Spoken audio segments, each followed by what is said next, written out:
কোনো বিচার নাই।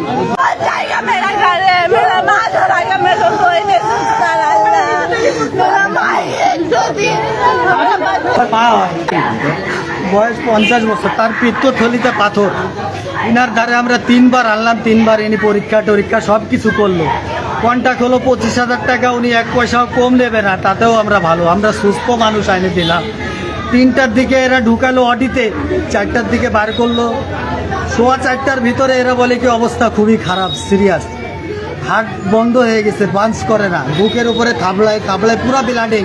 এই দেখেন আমার গেঞ্জিতে আমার মায়ের রক্ত এখনো লাগা আছে, দেখেন পুরা ব্লিডিং অবস্থা করে লাস্টে এখান থেকে ডেট করে, এখান থেকে যখন মারা গেছে তখন এনারা পাঠাইছে ওই হাসপাতালে। ছটফট করতেছে আমার মা, আমার ভাল লাগছে না, 2 ঘন্টা ভিতরে রাখছে কিন্তু দেখতেই না, কেউ আসছে না, অক্সিজেনের উপর রাখছে, অক্সিজেনই করতেছে না কেন? আমার শরীর এভাবে এখানে চাপ দিচ্ছে, এখান থেকে রক্ত বাড়াই হয়ে যাচ্ছে, গায়ে রক্ত না থাকলেই হবে। আল্লাহ, আমার মা ছাড়া আমার কেউই নাই, আমি সুস্থ নিয়ে আইছি, আমার মায়ের দাঁড়িয়ে ধুয়ে দিয়ে আল্লাহ, আল্লাহ আমার মায়ের সুস্থ দিলাম। আইসা ভর্তি হয়ে গেল, আজকে আইসা আজকে যে মাইরে ফেললো।